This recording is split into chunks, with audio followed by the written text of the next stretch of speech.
Hello, guys. Welcome back to another episode of the Girls Lounge podcast with your hosts, Liz and KT. And today we're going to be doing a astrology deep dive into our own personal astrology like signs and what the experts have to say, if you will. And I will say, if you are not a fan of astrology and you're going to come and argue, I wouldn't watch this episode or listen to this episode.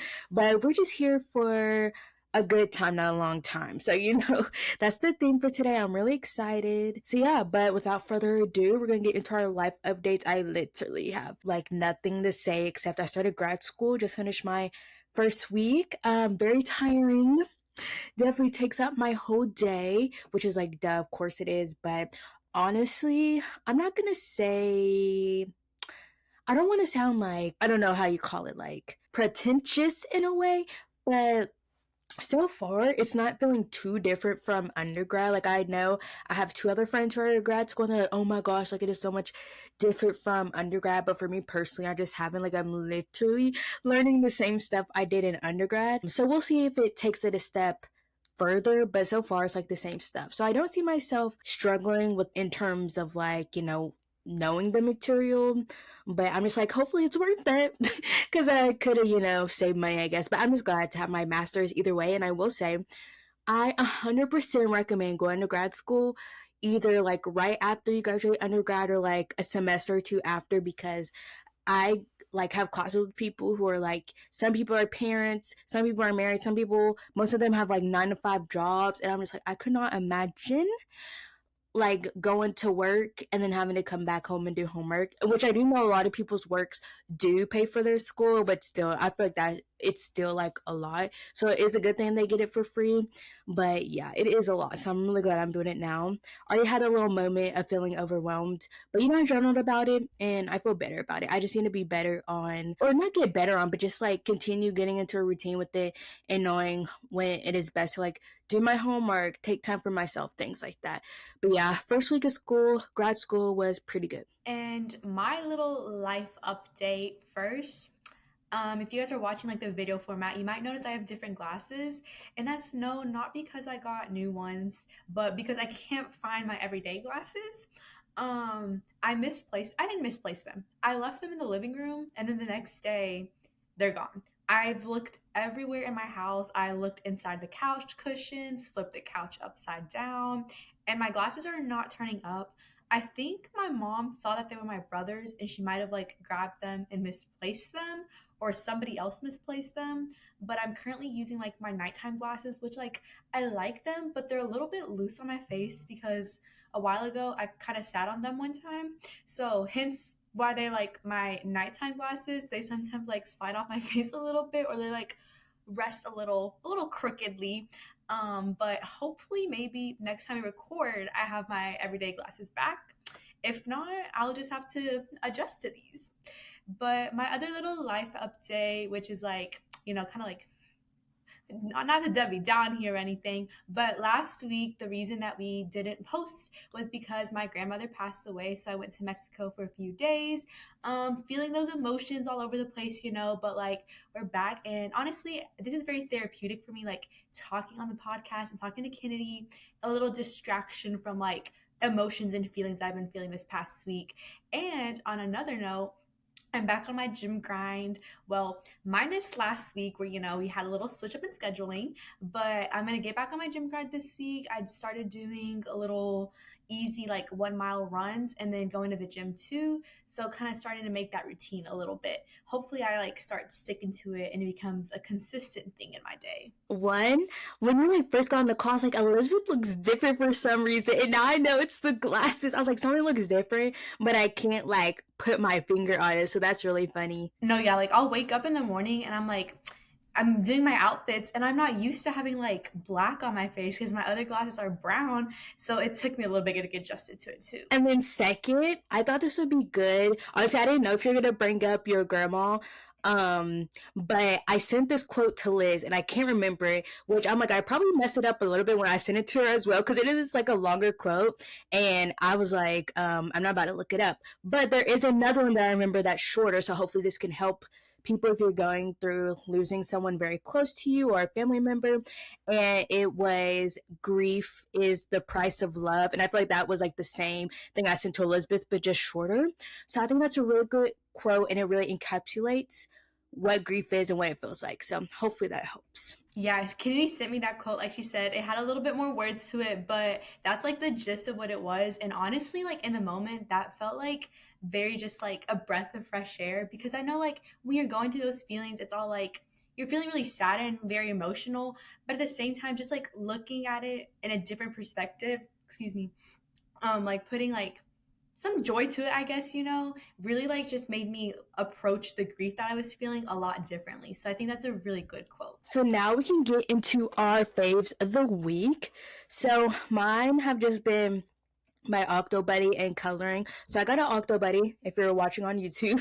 And when I tell you, I got it like, oh, like I see like TikTokers use it. So like that could be like useful for that. But you guys, I've been using it for everything but TikToks. Like when I'm getting ready, mostly I just like stick it up on my mirror in my room or my bathroom mirror, and I just like have it like, and it's playing like my podcast or my music out loud. And I don't know, I just like it because sometimes like having my phone on like a counter space when I'm already having like my toothbrush, toothpaste, all that out, that's like overwhelms me. That's like too much. So I don't know, just having it like sticking on something. I don't know. I just really like it. So it's very useful. So get you an Octo Buddy. I honestly probably wouldn't recommend you get the like Octo Buddy brand just because it is expensive for what it is. The only reason I got it is because I had a gift card for it. So I'm like, it's not coming out of my pocket, it's basically like a free gift. So yeah, I know Amazon has a lot. And then coloring for my birthday, I got a bunch of adult coloring books. And then I bought a new one because, again, gift card. And I have just been loving coloring. I did two pictures today, and it's just really cute. I do like the Coco Win, like cozy friends, cozy days, and it's just really easy because I'm not like an artist. I don't have any type of artistic bone in my body, so it's just really easy coloring. I just love listening to a podcast or watching YouTube or TV while coloring. No, because I'm very much about to hop onto the coloring little era. It just looks, I've gotten like all of these TikToks on my For You page. So I'm taking it as a sign. And Kennedy and Kelsey are both into like that coloring and everything. So I'm like, I'm the only one that's missing in this. I need to follow suit. It just looks like so aesthetically pleasing and just like the fall vibes with like a little candle burning, the music, a movie. Yeah, I will be hopping onto that this fall. I am marking it now, telling you guys, manifesting it. I'm getting my little coloring books. And then my favorite of the week before everything happened was my Sunny Angels. So I got two more from my Sunny Angel dealer, Kelsey.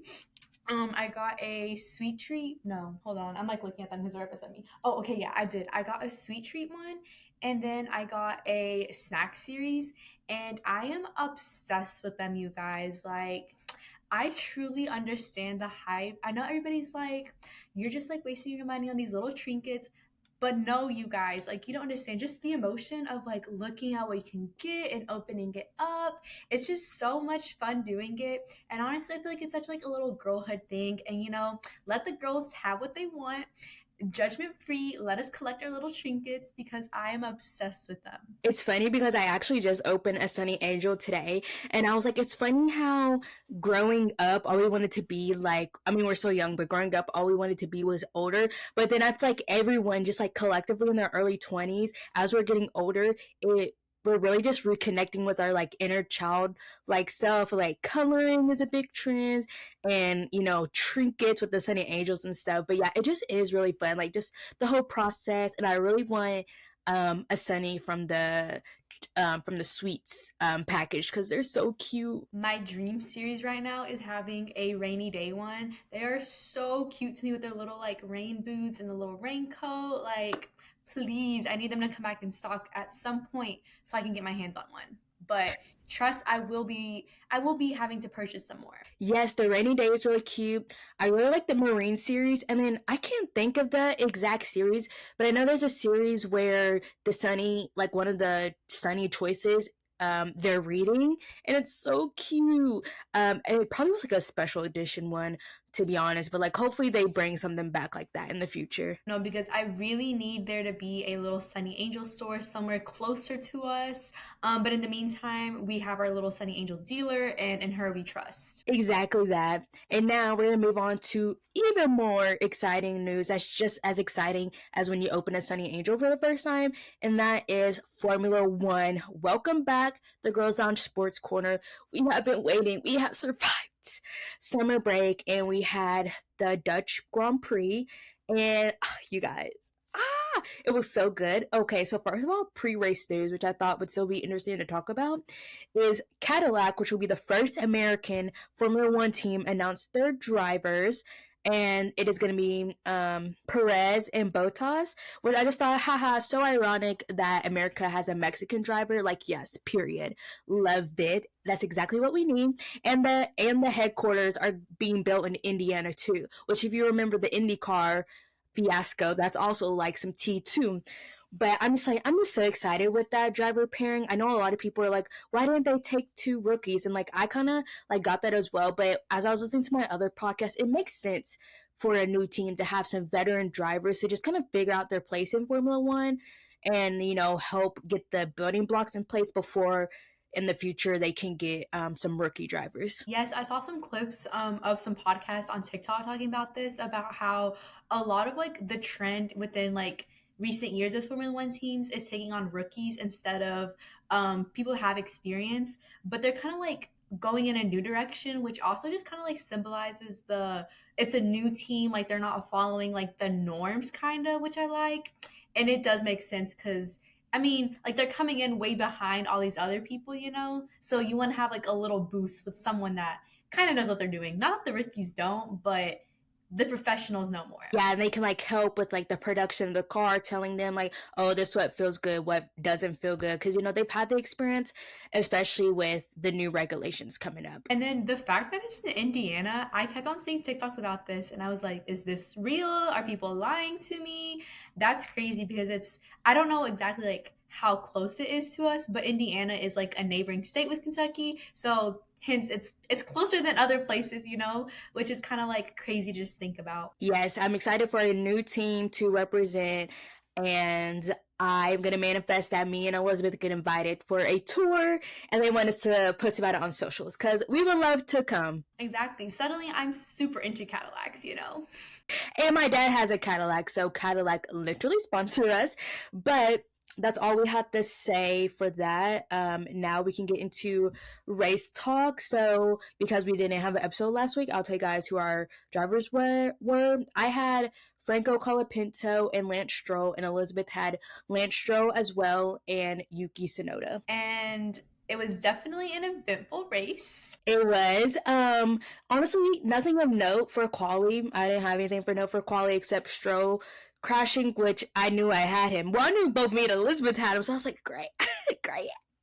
I said Franco better be putting in some work. But as we know now, it actually ended up working out, I guess. And then Charles saw a fox, which I just think it's funny when animals are spotted near an F1 track. I'm just like, they're probably like, what in the world? And it just makes me, okay, not to go on a tangent, but there's a race where there was like a groundhog or something. And Lewis is like a big animal lover, like he's vegan. And he was like really like in tears because he thought, like, he was really worried about it. And I'm like, honestly, if I was in Lewis's camp, I would have lied to him and be like, the groundhog is okay.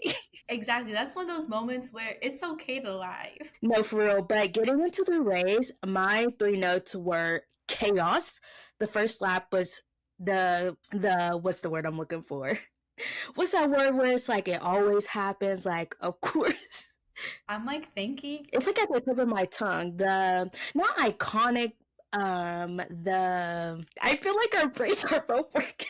Right now, my brain's going like the of course moment, but like that don't make sense. Yeah. So we're just gonna go. It was always, or oh my god, that doesn't even make sense. Get us in a grammar class. So basically, it was the first lap chaos, like it always is, and I loved it. Max Verstappen was not playing; he was overtaken right away. And then, but then there was also some sadness coming our way. Little did we know, we were worried about the rain, but little did we know we needed to be worried about other things. So there were multiple DNFs. Ferrari double DNF. And then Lando also DNF'd. You guys, I wanted Lando to win this race so bad. Like, I honestly, as a Ferrari fan, I've just like kind of given up. I just want them to, at least finish in the top 5, top 10. So I was really banking on Lando to win. Honestly, And at that, this point, it's just at least finish. Doesn't even matter the placement. Just finish. no facts. Like, if you get across the finish line, Ferrari, I am jumping with joy. But yeah, Charles' crash was caused by Kimi Antonelli kind of like clipped him because they were battling. And then he like did a mistake and hit the wall. And then Lando, it was funny because Liz sent me a TikTok earlier and I was comparing how like Mercedes like failed both teams today because McLaren obviously has a Mercedes power unit and he had a power unit failure. So I told Liz I'm convinced that Mercedes is a sleeper agent and I think they're working with like Red Bull. So they want my McLarens and my Ferraris out the way. And I just think that's very rude. And they already got like Hamilton, so now they're going for Charles. It's a whole plan. We're right now, this is the F1 pyramid scheme. No, for real. And it was so funny to me how when they crashed, that they were like just sitting on the sand dunes. Like I knew the track was like kind of a different track, like kind of goes up and down like a roller coaster. But yeah, I was just like, wow, not them sitting there. And then Charles just got in a crash and like he's having a whole photo shoot. Like what? No, because the photos were looking iconic. Like he's like all depressed. He's very much like contemplating his existence. What am I doing on this team? What is wrong with me? And they're like capturing this in the photos. And Mance, of course, as always, he looks good. And then, I'm scrolling through Instagram and, of course, like the F1 account, they made a post with some of the pictures. And then I noticed even Charles posted with the picture. And I'm like, that's crazy because he does look very depressed. He's going through it, but he's sitting looking like a model in the sand dunes. It makes so much sense that Charles would post that. Like, ugh, I love him. And then the silver lining, though, was that Isack got his first F1 podium. And I was so excited when I realized that. I was like, hopefully he can keep that. Hopefully, I can't remember who was behind him. I'm like, hopefully they don't try to like pull some stuff on him. I'm pretty sure it was a Mercedes, probably. But yeah, I was very excited for that. I think Isack is like my favorite rookie. Like, he is so funny. Every time I see him like in a TikTok pull up, I'm like, yep, I'm sad. I'm watching. And then when he like broke the trophy, that was iconic too. Honestly, I feel like it's a rite of passage for F1 drivers to break trophies, to be honest. But yeah, so a little point update. So me and Elizabeth both scored points. If you want to see the full detail, go to our Instagram. By the time this episode is up, our F1 fantasy post will definitely be up. But our points update is I have 187, and Elizabeth, she made it to the hundreds again, guys. She has 106. And then our drivers for next race, Elizabeth has Kimi and Ollie Behrman, which is really good. Both been killing it. Well, Antonelli, he's just coming back from summer break. They've all been coming back from summer break. They're just warming up again. And then I have Max Verstappen and Carlos Sainz. So I'm really excited. A win is a win. I'll take it. I'm finally in the hundreds. So there's still hope for this half of the season. And then, oh wait, that's all I have for Sports Corner. I don't know why I thought I had more. But yeah, now we're going to get into our pop culture. Sabrina Carpenter released a new album, Man's Best Friend. And I'll let Liz go first with her thoughts because I know we have very different views on them. I will preface by saying I have only fully listened to the album once. So this week I'm going to start listening to it some more, like when I'm out driving and things. And I'll come back to you guys if my thoughts change. But as of right now, I'm not the biggest fan. I don't know. I feel like it's giving very like lyrically based. I feel like you really have to listen to the lyrics because she is saying like a lot. And don't get me wrong, she is speaking facts in the lyrics because there was like parts when I was cleaning when I was listening, and when I would like tune in to like really like listen to the lyrics, I was like, okay, wait a second, she's speaking some facts. But I feel like it's like I said, it's very lyrically based, but not too much like, I don't know. I feel like the sounds aren't that like catchy to me as for example like Man-Child. I feel like the sound, the beat, it's like very catchy, but I feel like this other songs, it's giving more like lyric and production than just like the actual like music. I don't know. It was kind of giving me like a Broadway like musical vibe. which isn't a bad thing. Don't get me wrong. I love me some musicals.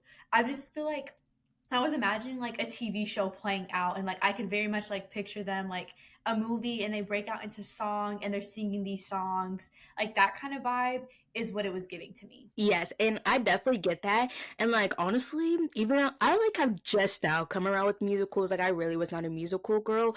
So when I saw them talking about musical, like it like being sounding very much like a musical, like I went into the album knowing that, which I think was good. Cause then as soon as I listened, like in my mind, I just imagined like, oh, like this is Sabrina Carpenter's music or musical name man child, and she's gonna talk us along through her like story of dealing with man childs plural. And so I think because I went in with that concept, that's why I like truly just really liked it. I've listened to it 2 times now, and I do have to say it does hit different when you're like out in the sun, in the car, driving. And I definitely do think it's definitely an interesting time to release it because I definitely think it's giving more like summer vibes. Like the songs give me more like funky, like 70s, 80s summer vibes. So that's like another reason. But yeah, those are just my thoughts. Yes, it was definitely like that 70s, 80s vibe. Like when I was thinking like musicals, I was specifically thinking like Grease. Like this could be songs in that musical that just like fit the vibe. Which when I like think about it that way, I'm like, okay, like Grease kind of takes place in that like end of summer going to like the school year, which if that is like the vibe she was going for, it like makes sense. I just have to like more like really listen to it and see if I have any like that I'm like, yep, like that's a song that like I don't know. I just feel like I wanted an album where I can like sing to these songs at the top of my lips, at the top of my lungs, like really like vibe and like jam out to them.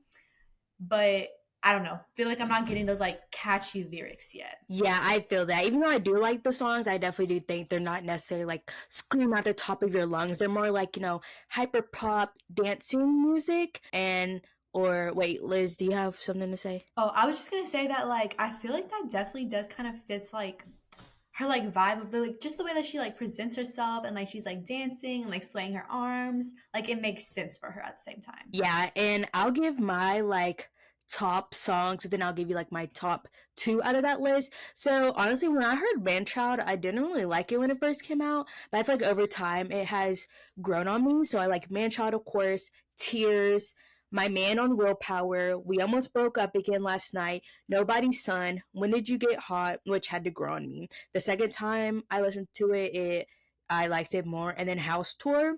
And my top two are definitely Nobody's Son and House Tour. And then honestly, a third might be My Man on Willpower. Like, I don't know.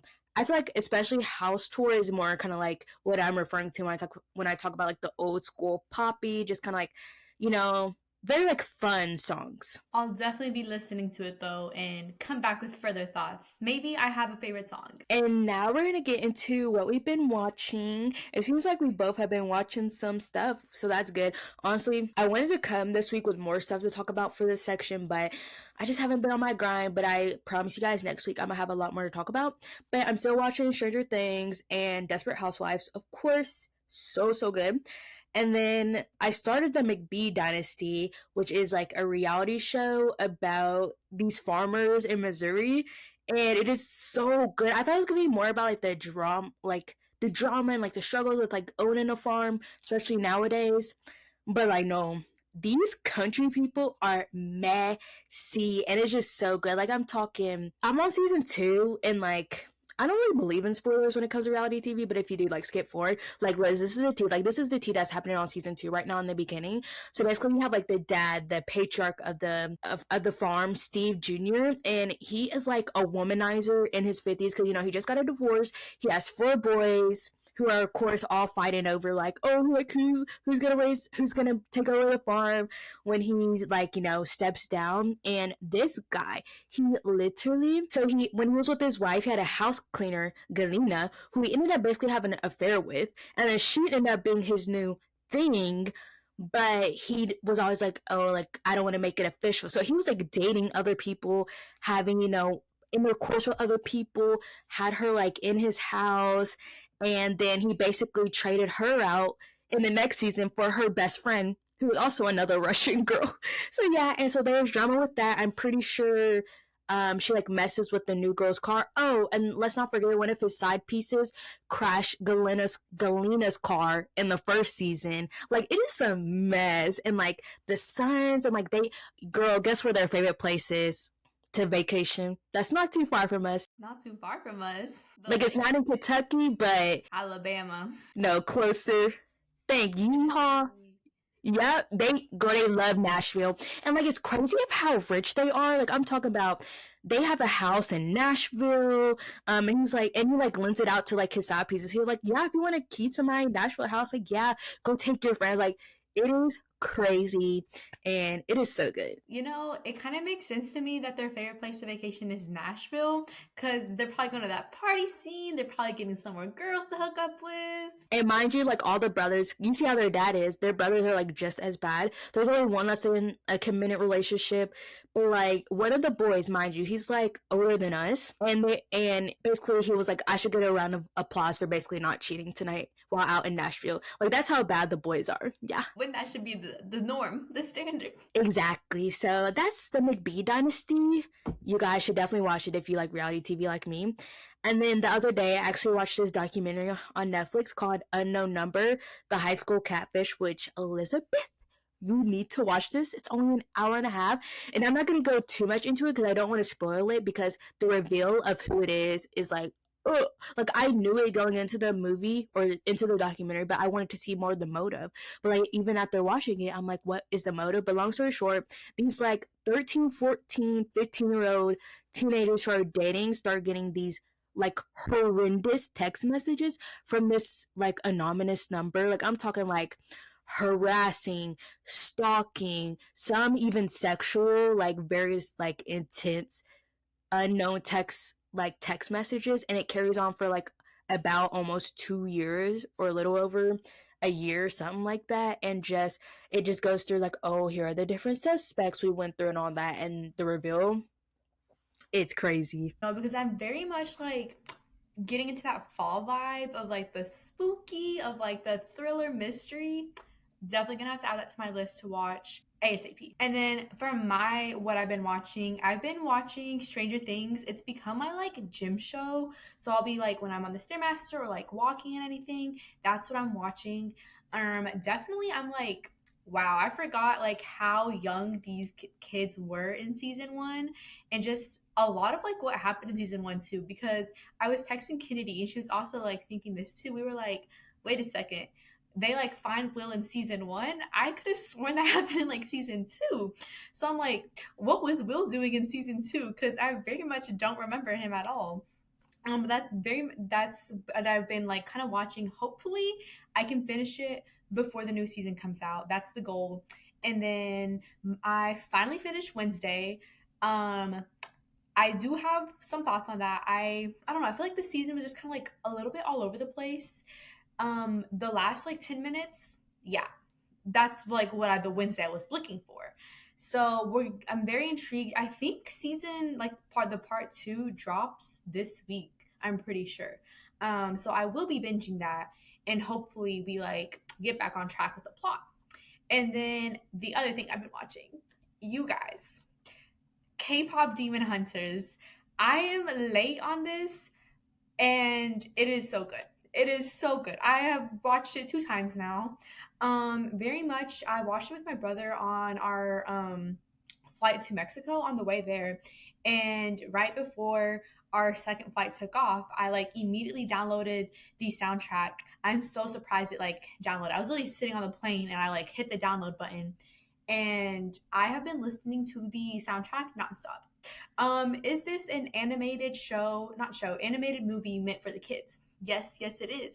But it is so good, you guys. Like, I might be getting into my K-pop era. I don't know. Like the songs, they are like those songs that I'm feeling. Like the singing, like the bop, the beat, the lyrics. Yeah. Very, very good. And they're dropping a second movie. And I am so excited because I feel the way this first movie ended, I hope that they go a certain way with the second movie.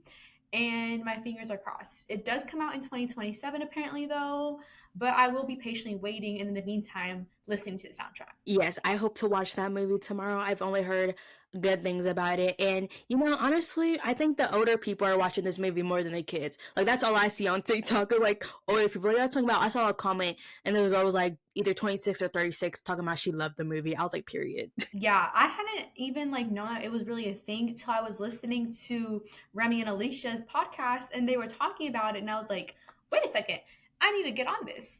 And I was talking to like when I was in Mexico, I was talking to my little cousin that's literally like 7 years old. And he's been watching it like so many times. Like my uncle saw me watching it in the living room and he was like, oh, like your cousin might be watching that. And I'm like, it's so good. And I was literally talking to him and I was like, he was telling me it's one of those movies that like when it's dubbed and like translated, the songs are in the language that you like change it to, which a lot of movies I feel like don't do that. Like they'll just keep the songs in English.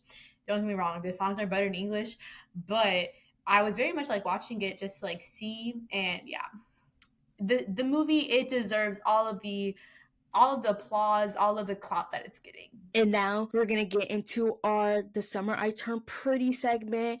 I guess we can like briefly go into like episode 7 and 8, but like not too crazy, so we're not here all day for you guys.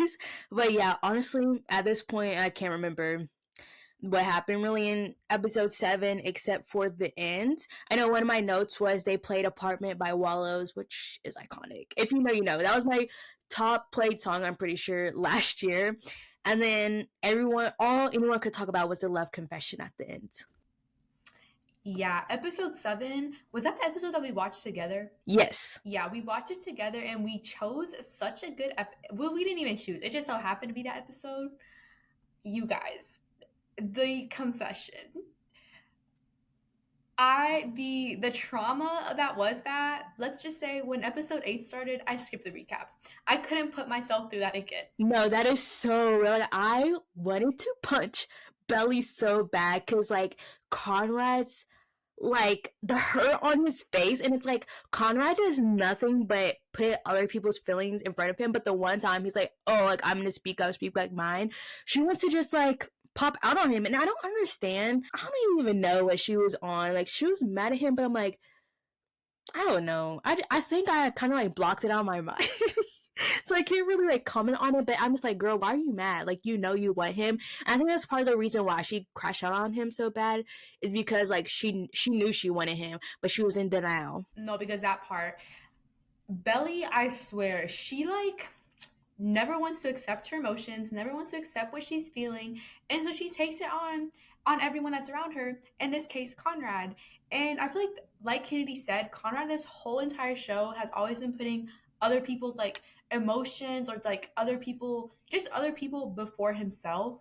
And the whole time, like with like Jeremiah and Belly and like the engagement, the only reason I feel like he hasn't said anything is he truly thought Jeremiah was like the better option for Belly. The entire time he's like, she's happy, he's gonna treat her right.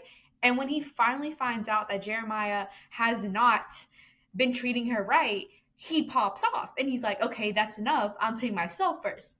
And then he gets reprimanded by Belly for putting himself first when it's also like benefiting her because like he was only doing it because he finally realized that Belly wasn't getting like what she deserved, you know? And then Belly wants to treat him that way. And mind you, in that episode too, Belly, she was dancing in a circle, listening to music, and realized like, oh, like I can only think about Conrad. She was dancing and she was thinking about him, and then she even had to freak out in the bathroom with Taylor, talking about like, oh my gosh, like I still love Conrad, blah blah blah. No, because the way Belly in her head made a whole edit of Conrad, like we didn't need the girlies to go afterwards and make an edit. No, she made an edit herself in her head of every single scene of them, you guys. And then she's still and stuff like that didn't happen. Okay, Belly. And I feel like episode 7 did a really good job of just showing how Conrad is always going to show up, but Jeremiah will not show up for Belly. Like, I'm pretty sure it was originally Jeremiah that was supposed to meet her at the beach, but instead, like, Conrad was there, and then later when she came back from the beach crying, she knocked on Jeremiah's wall because that was like their thing when they were younger. Like she would knock, he would knock back, but she knocked, and he didn't knock back. Oh, and I'm pretty sure like they were gonna like sleep together that night. Not like actually like sleep together, but like sleep in the same bed. But he was being selfish and drunk. He took up the whole bed, so she went to go sleep in Taylor because Taylor was sleeping in Belly's room. So I was like, see, that just shows like Conrad is the one. Jeremiah, get gone. Exactly. And then another thing just about like the whole point where Conrad like overhears the conversation about like the cheating. I saw some people pointing this out on TikTok about how like Jeremiah when he told Belly, he was saying how he was like drunk and everything. And I feel like we saw in this episode that Jeremiah can't handle his alcohol. So then for him to cheat on Belly twice and supposedly be drunk, I feel man was not as drunk as he played it off. I agree, and I think that episode even brought up some conspiracy theories that when he said he cheated on Belly twice, it wasn't necessarily twice with Lacey. It was once with Lacey and once with Mr. Redbird, which I definitely think, well, okay, I don't definitely think, but I wouldn't be surprised if they made that a thing in the show. Especially because I definitely forgot that he was like Redbird and him have hooked up apparently in the past. Because let's not forget that Jeremiah is bi and we haven't talked about it again. I don't know. Wouldn't be surprised if it came back to bite him. That part. And then now on to episode 8. The most recent episode. Wow.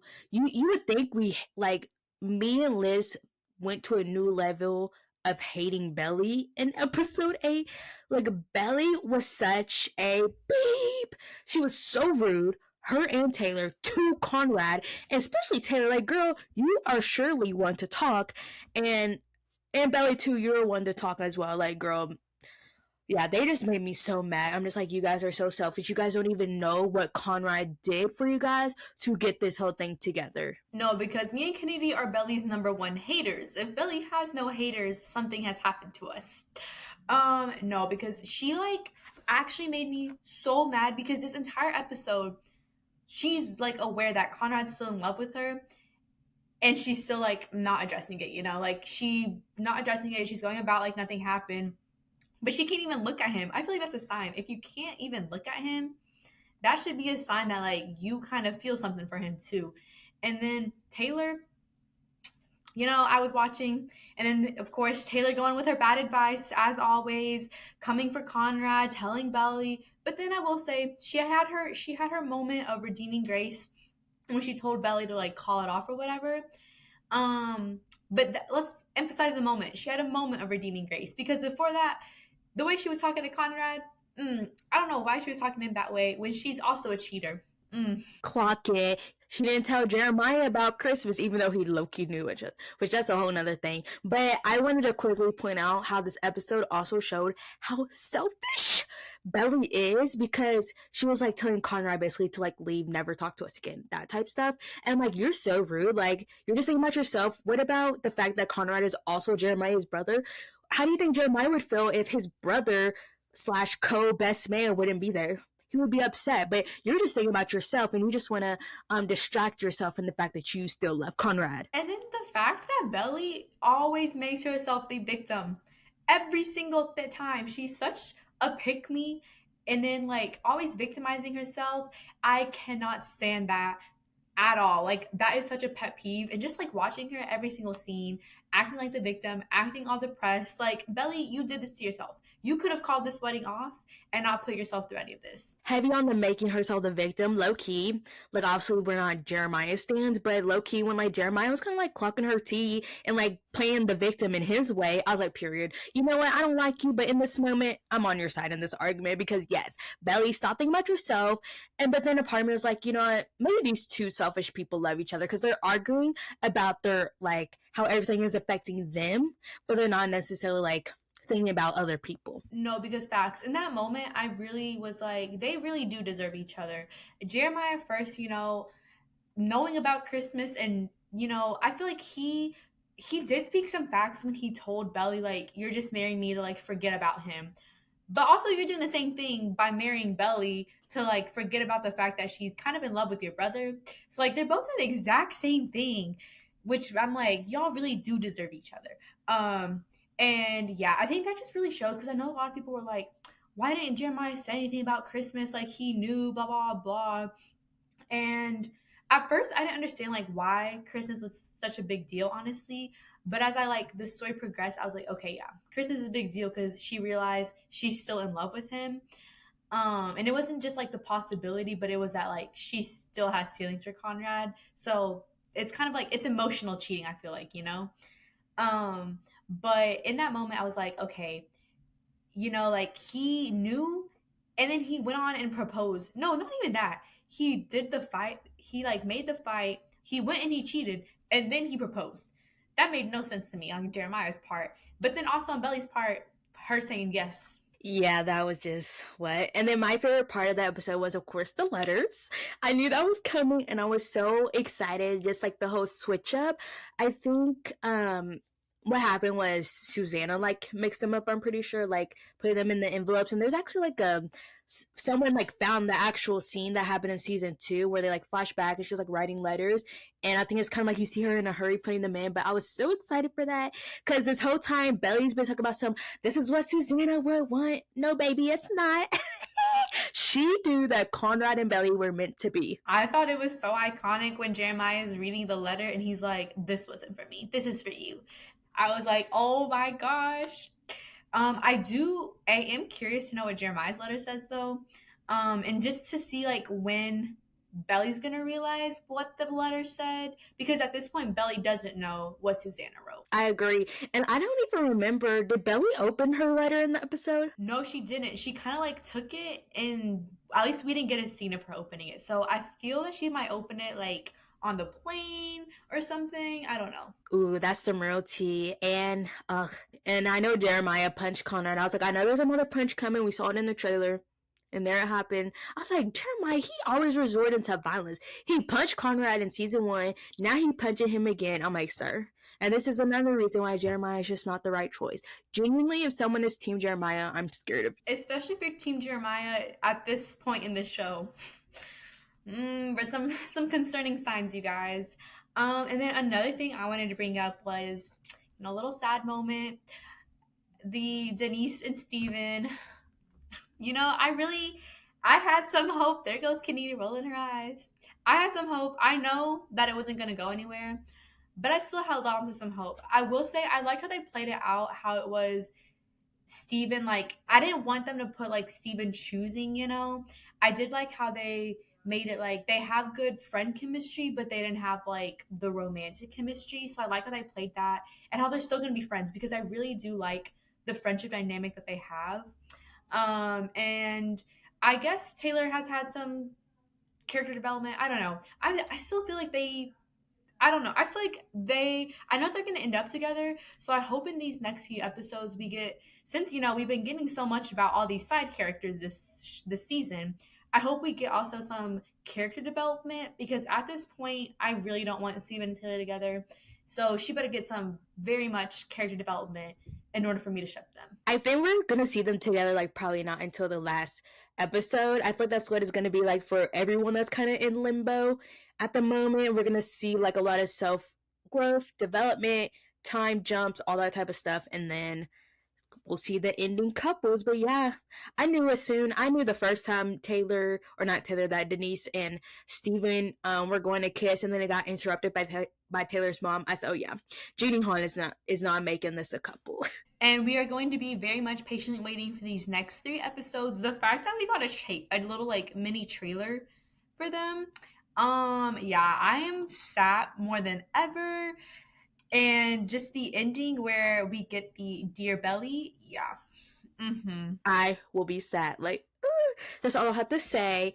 I haven't watched any trailers because I want to go in completely blind because basically, like, the books ended where the last episode ended. So I'm really excited to see what Jenny Han cooked up, and I'm just ready to see Conrad and Belly together. We only need to see 10 minutes of Belly getting herself, together, time jump, and then the rest of the episodes we see Belly and Connie living happily forever after. Exactly that. We need no more buffer. And now we're gonna get into our song of the week. So low-key, I've been loving the Shake It Up soundtrack recently, or just like any other songs they played on the show. So I've been loving, what's it called? Ring Ring, Hey Girls, from Shake It Up, which Bella Thorne sung. And I saw a comment that said this song is giving J-pop realness, and I think that's real. So I'm gonna play the song for you guys now, or like my favorite part. Like, tell me that's not a bop, you guys. And then my song of the week, it's Only Right That I Do, a K-pop Demon Hunter song. And this is my favorite song from it. Just this whole scene, so good. But it's golden in the K-pop Demon Hunters. This is your sign to watch the movie if you haven't. But here's my favorite part of this song. It really like speaks to me for some reason. And that's my song of the week. And next week, it'll be another K-pop Demon Hunter song. Just a little warning for you guys. And now we're going to get into the topic of this episode, which is astrology. We're going to do a little deep dive. We use the app CoStar to just kind of see like the basic information. And we're just going to like discuss it, see how much we really relate to it, how much we compare to each other or differ from each other, and things like that. So yeah, I feel like first I'm gonna give a definition of astrology. You know, we're gonna be studious people, educational people.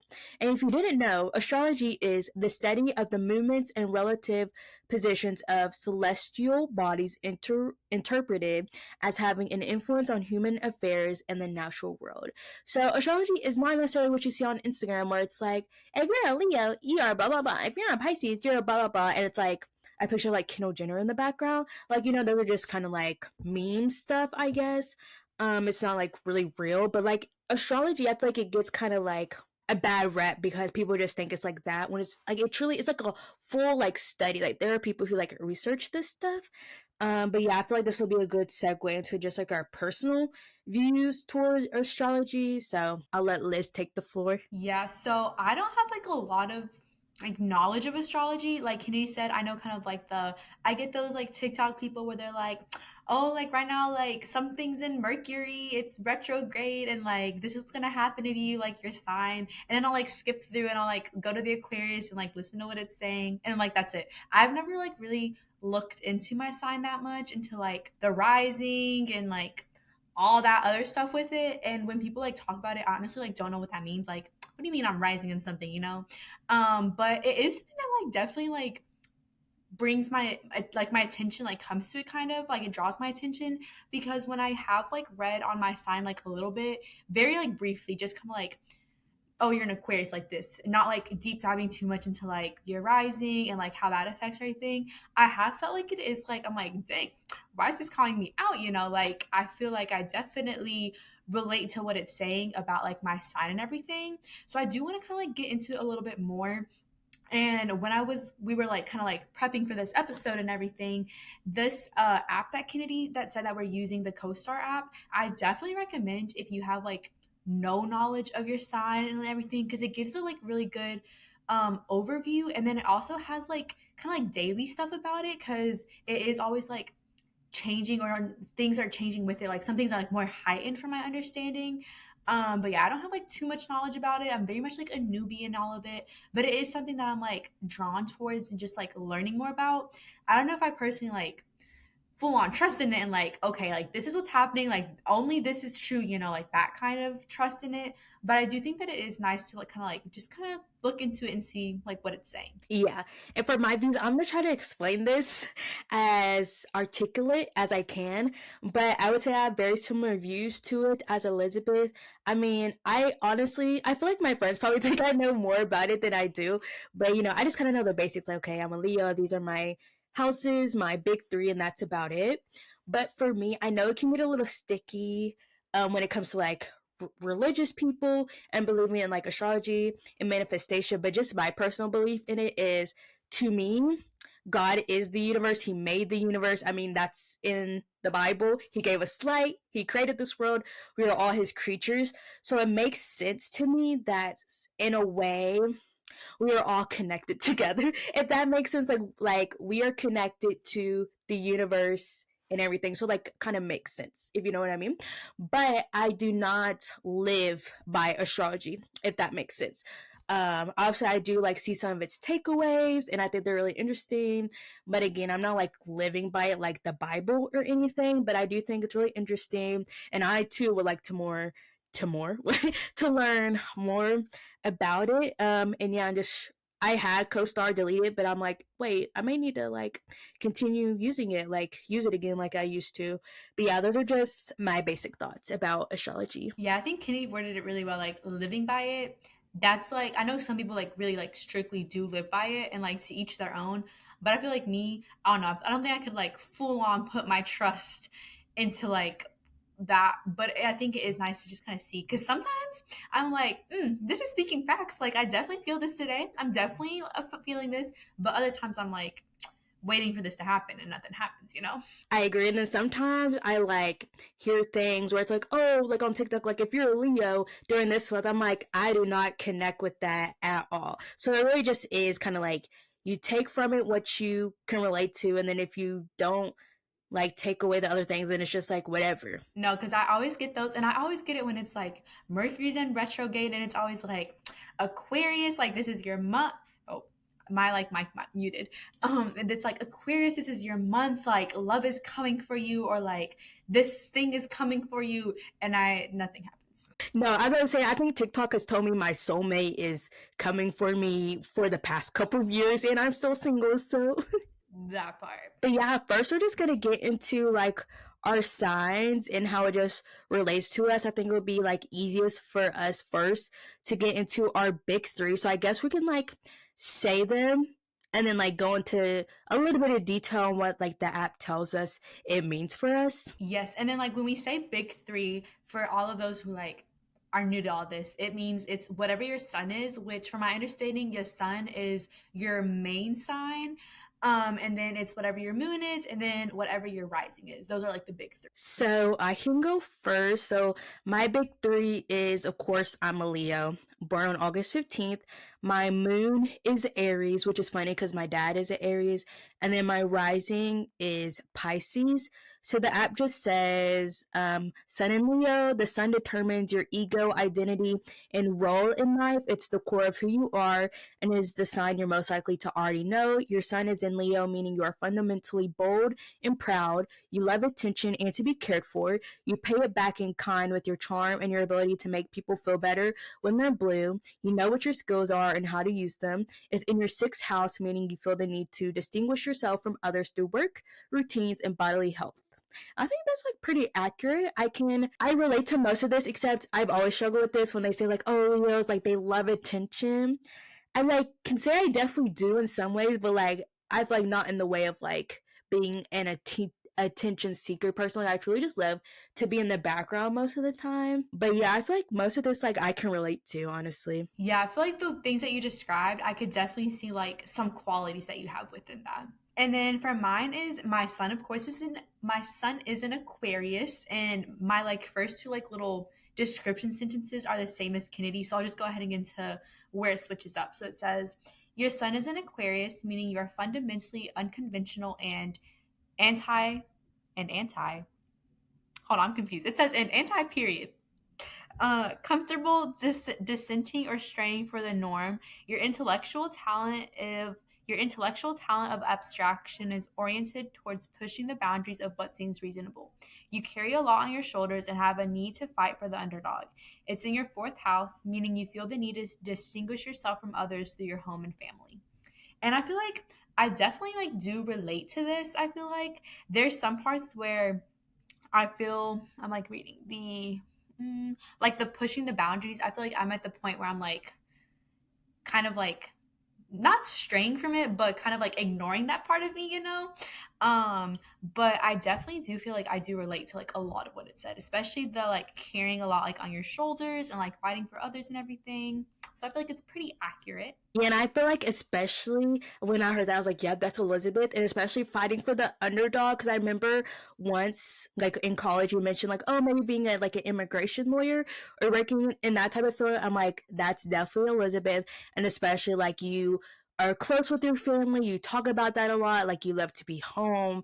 And I think, obviously there's people that, don't get along with their family and stuff. So I definitely think, like that like sets you apart. So I definitely like when you're reading that, I was like, yep, this is Elizabeth. No, because I'm like, these are like the times where I'm like, yep, this like the astrology stuff, it's making sense. Yeah. We should also say like when we like put in our information, we put in the like date we were born to. So I think that really helps to get like an accurate reading. Oh, and where you're like born in. And then next, I went to my rising. Oh wait, no, it didn't. I just skipped the moon. So my moon is in Aries. I honestly don't really know much about this sign, but they just say the moon rules your emotions, moods, and feelings. This is likely the sign you most think of yourself as since it reflects your personality when you're alone or deeply comfortable. Your moon is in Aries, meaning your emotional self is independent, energetic, and enthusiastic. You have a tendency to feel inadequate and overcompensate just because failure is a possibility.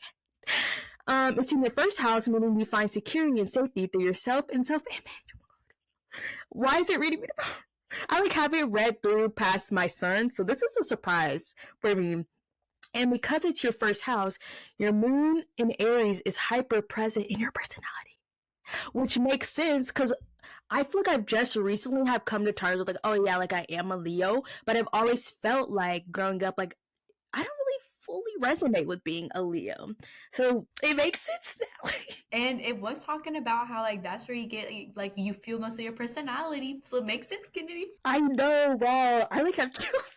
I'm like, wait, I was not expecting it to say all that. Wow, especially like it really got into my insecurities. Whereas, because I always like, and like I guess you can say like the main words like check on your like funny friends because like I do present myself as like energetic and enthusiastic, but I also do have these times where I just sometimes feel like I'm not doing enough and I overcompensate, like it said, because I am scared of failure. Wow. This is the times where I'm like, I shut in. I'm like, that was enough. It's calling me out a little bit too much right now. But mine ones. Okay, this is the one that I don't know how you say it correctly. So correct me if I'm wrong, you guys. But my moon is in Taurus. Girl, I don't know. Just gonna go. I think it's like Taurus.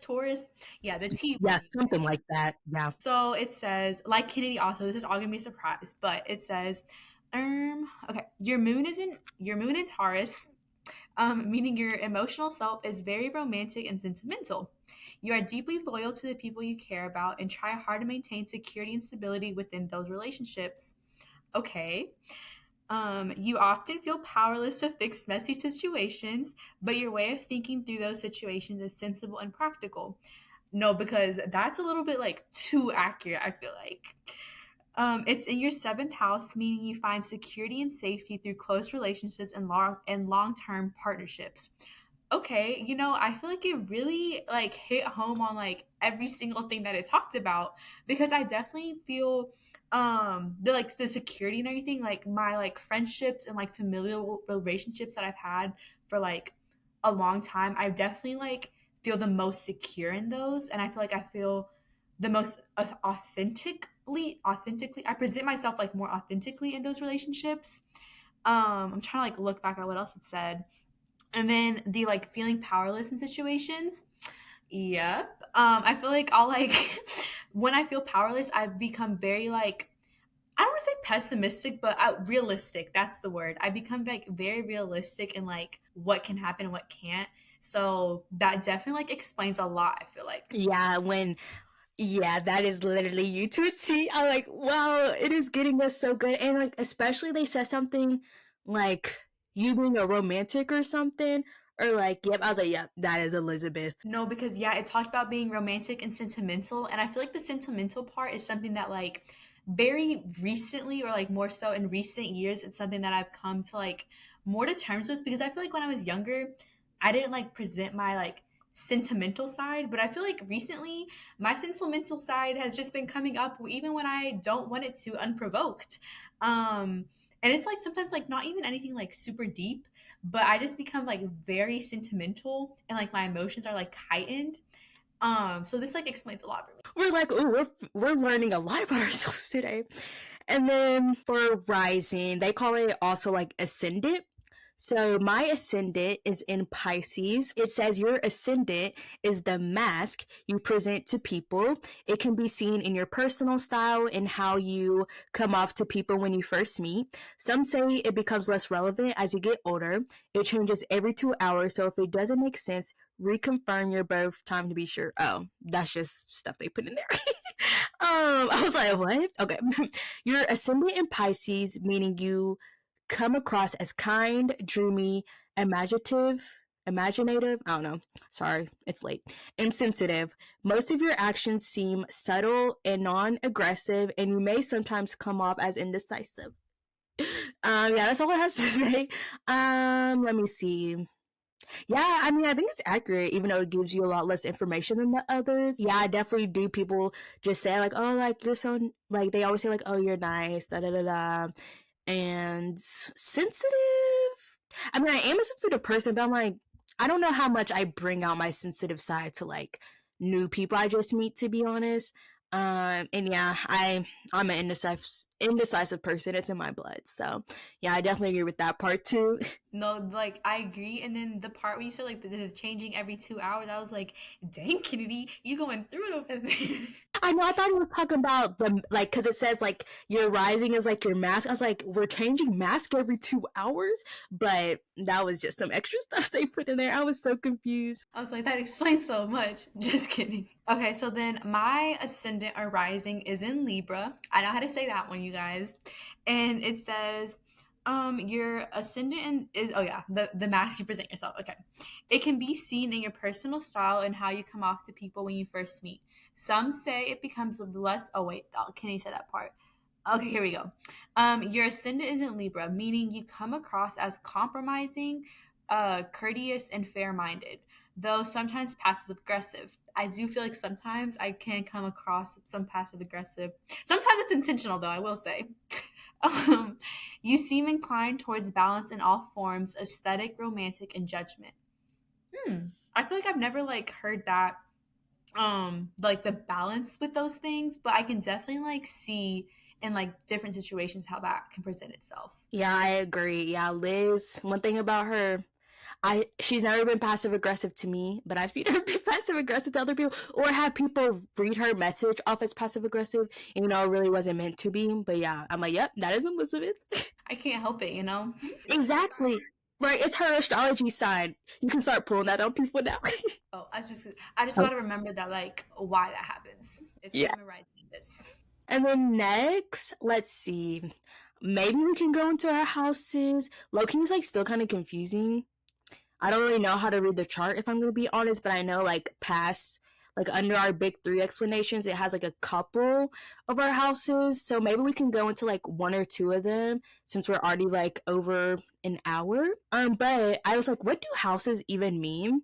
So I looked it up and it says in astrology, the 12 houses are sectors of the birth chart that represent different areas of life, such as self, possession, communication, home, pleasure, work, partnerships, transformation, higher learning, career, friendships, and the unconscious. They provide a framework for understanding where and how astrological energies or planets express themselves in an individual's life. So I'm assuming what that means is like, so like my Venus is in Leo, my Mars is in Pisces. So I'm assuming that's where the planets were aligned at the exact time I was born. That's what I'm gathering. That could very much be very wrong, but I don't know. That's also kind of what I'm gathering, and then I'm assuming that then like if those ones more specifically present themselves in like more like specific things, hence houses. I don't know. Kind of like your maybe more of like your personality traits in a way of your sign. I don't know. Yeah, that's what we're gonna call it, the personality. So I guess we can do like should we do one each or two each? We can do two each. Okay. So my first house we're going to talk about is my sixth house, which is my Venus in Leo, and it says Venus determines how and what you love. It indicates how you express affection and the quantities you're attracted to. Your Venus is in Leo, meaning your romantic side is idealistic AF. You need a lot of love, care, and validation. In return, you don't hold anything back. You need a passionate relationship, though sometimes it just seems like you like drama. I have never been in a relationship, but this is like would be true if I was dating right now. And it says it's in your sixth house, meaning that for you, love is often expressed in service, routines, and bodily health. Y'all, acts of service is like my top like love language, you guys. Oh, everything makes sense. I have chills. No, because as you were reading, I was like, oh my gosh, that's like exactly Kennedy. I feel like if she was like in a romantic relationship right now. I'm honestly speechless. I have no words. She needs a moment, you guys. Okay, so my Venus in is in Capricorn. Let me find where it like switches up, you know. Don't want to be repetitive, you guys. Okay, your Venus is in Capricorn, meaning your romantic side is somewhat repressed in the name of responsibility and rationality. Why is it calling me out like that? Sometimes it seems like you don't care about love. You're extremely cautious and appreciate stability. It's in your third house, meaning that for you, love is often expressed in things you know and are familiar with. I'm also going to take a moment of silence. No, when it said you act like love doesn't exist, I'm like, oh wow. They just read Elizabeth for filth. Oh my god. No, because I thought that was just like me, my avoidance side, but okay, so it might be more than that. So you might have just been born this way? That's how the stars were aligned when you were born. No, I'm gonna have to like, I'm gonna be like thinking about this now because it says like you can click on it and it gives you like your relationship analysis. If you guys would totally like want to see us like doing a more like relationship esque astrology sign episode, please let us know because we are definitely like very curious too. Yeah, I saw that too. I was like, ooh. I like looked at the little bit of it. I was like, wait, this is like good. And then I'm gonna go to my Mercury in Virgo since everyone's always talking about Mercury being in retrograde. So it says my Mercury is in Virgo. It says Mercury determines how you communicate, talk, think, and process information. It also indicates how you learn. It is the mind's planet. Your Mercury is in Virgo, meaning your intellect is analytical, precise, and diligent. Your unbiased sense of logic can make you seem a bit clinical. You have a tendency to be nitpicky and point out what's wrong rather than what's right. You're a planner and pay attention to the details. It's in your seventh house, meaning you are curious about and inclined to analyze your closest relationships and how they affect you. I'm scared that it knows this much about me. Co-star, we need to talk. No, because people are like scared of chat knowing too much. No, chat doesn't know all this, you guys. No, for real, like I genuinely like I'm having chills this whole episode. Like I'm like at the fan myself. Like, wow. Like I am nitpicky. And it's like I don't know, like it just this is like so personalized. It's crazy. Wow. Instagram's not telling you this. This is basically Snapchat. This is you guys assigned to download your app and look at everything so it can like expose all your deepest, darkest secrets. So my Mercury, also when Kenny said like Mercury in retrograde, I always envisioned it like I don't know, like actually like a rock like spinning out. I don't know. I know that's very inaccurate, but that's like what I imagine. So my Mercury is in Capricorn, and it says your Mercury is in Capricorn, meaning your intellect is conservative, practical, serious, efficient, and rational. You tend to be a poor communicator. I feel like I'm not that bad of a communicator. Oh, actually, you guys saw my toxic traits episode, so you tend to be a poor communicator, but you think through things in a methodical and grounded way. It's in your third house, meaning you're curious about and inclined to analyze how you communicate, whether you really understand something and all the things you don't know.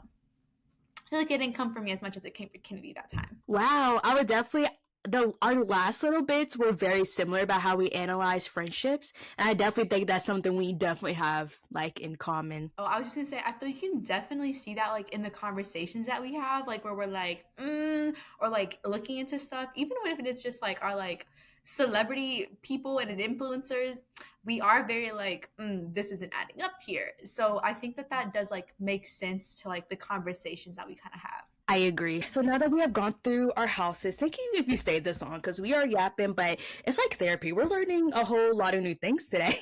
But we have each other added as friends on this app, and I think we can kind of see like how we compare and stuff. So we're gonna figure out how to do that real quick and then come back to you guys with the results. So you guys, we finally figured out the friends. So we're here.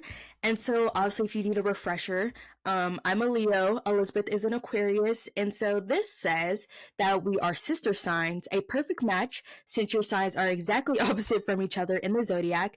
In this case, you're both creative, independent, and expressive, but also able to balance each other since you're split on pole of the self versus the collective. If you are not in sync, there's a potential for ego clashes. Drama. The end of the podcast. No, for real. No, but I feel like that's actually pretty like accurate, you know? I do see like some of our differences that we have, but I feel like we balance each other out, like it says. I agree. Honestly, I can't even think of any differences right now. But yeah, I agree with what Elizabeth said. Yeah, I feel like I can't think of concrete differences, but I feel like sometimes like when we're like, you know, having intellectual conversations, we bring in different opinions. And then, so for the moon, I was the T1, and Kitty is in Aries. And it says, your moon is in Taurus, meaning your emotional self is very romantic and sentimental. You're deeply loyal to the people you care about and try hard to maintain security and stability within those relationships. You often feel powerless to fix these messy situations, but your way of thinking through those things is sensible and practical. Their moon is in Aries, meaning their emotional self is independent, energetic, and enthusiastic. They have a tendency to feel inadequate and overcompensate just because failure is a possibility. You have to work to understand each other's moods and emotions. You know, I can see that. Yeah, I can definitely see that with the amount of times we've all had, like, you know, kumbayas, heart-to-heart talks, and like playing what's it called again? The Strangers. Yeah, like not me totally blanking on it. Yeah, I feel like when we definitely have those emotional like talks and open up to each other, we definitely like understand more about each other emotionally. And like even though we're besties, like our whole little friend group, sometimes you know we still have to still learn new things about each other and know how to read each other. So I think that's accurate. I'm definitely gonna be taking that kumbaya word when I refer to those conversations. Nah, for real though, it's better because when I did cheer, she called it a powwow, which I'm like, that's an interesting twist of words. Anyway, so the last thing we're going to talk about today is our Mercury. So I am a Virgo. Liz is a Capricorn. This thing says Mercury or oh wait. Okay, so it's the mind planet. Your Mercury is in Virgo, meaning your intellect is analytical, precise, and diligent. Your unbiased sense of logic can make you seem a bit clinical. You have a tendency to be nitpicky and point out what's wrong rather than what's right. You're a planner and pay attention to the details. Their Mercury is in Capricorn, meaning their intellect is conservative, practical, serious, efficient, and rational. They tend to be a poor communicator, but think through things in a methodical and grounded ways. You communicate and think in similar ways, which like yeah, I definitely think you know when we're like talking about a situation, peeping things, we definitely are always on the same wavelength. No, yeah, me and Kanedi, we like look at each other and we're like, yep. We can always trust in one another to see what the other one saw. Exactly. If we're like, oh, so like, did anybody peep this? And then Liz is like, yeah, I noticed that too. Like we just there, we just click. Our communication is just always on it. Yeah, but that's all we have for each other. So like let us know. Like if you guys would want a part two, more of our houses, more of our friendship compatibility, us looking into like our zodiac signs when it comes to like romantic relationships. So because this was like a really interesting episode. Honestly, was not expecting to get this much information during this episode today, but it was really fun. I hope Elizabeth, did you have fun? Yes, I'm like Kitty said, I feel like I just kept on getting like goosebumps when it was like just reading it and being like, oh my gosh, or like, because some things I'm like, I definitely know that about myself, but I've never like put it into words. And I'm like, yeah, that's crazy. So we definitely love to do another episode, especially like the romantic one. I'm very intrigued to like what the other one has. And intrigued for it to call us out, of course, you know, because it's gonna come for our next. But with that being said, I hope you guys enjoyed, and we will talk to you guys Wednesday. And before you leave, don't forget to like, comment, and subscribe. Rate our show, leave a review because it helps us out a lot. And yeah, bye. Bye.